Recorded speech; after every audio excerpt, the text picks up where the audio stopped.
సంస్కృతి ఎంత గొప్పదో తెలుసా? సంస్కృతి అంటే సాధారణంగా పండగలు, ఆచారాలు అనుకుంటారు. ఈ పండగలు, ఆచారాలు మాత్రమే కాదు. సంస్కృతి అంటే మన భాష, మన సంప్రదాయాలు, మన కళలు, మన విలువలు, మన జీవన విధానం, మన సామాజిక బంధాలు ఇవన్నీ కలిపి మన గుర్తింపు కూడా. సంస్కృతిని మర్చిపోతే నష్టాలు తీవ్రతరంగా ఉంటుంది. ఈ సంస్కృతిని కోల్పోతే మనం ఏమవుతామో తెలుసా? మనకు ఏమవుతుందో తెలుసా? మన భాష, మన భావాలు, మన కళలు అన్నీ కనుమరుగవుతాయి. మన సాంప్రదాయ జ్ఞానం, ఆచార వ్యవహారాలు అన్నీ కనుమరుగవుతాయి. బంధాలు, బంధుత్వాలు దూరమయ్యి సామాజిక ఐక్యత తగ్గిపోతుంది. నైతిక విలువలకు దూరం అవుతాం. మన చరిత్ర మసకబారిపోతుంది. మన హక్కులు దూరం అవుతాయి, మన చట్టాలు దూరం అవుతాయి, మనకు గుర్తింపు ఉండదు.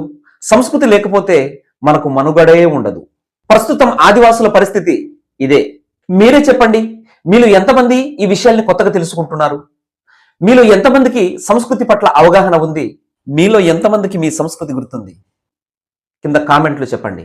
ఇలాంటి అమేజింగ్ ఫ్యాక్ట్స్ కోసం మన ఛానల్ని ఫాలో అవ్వండి.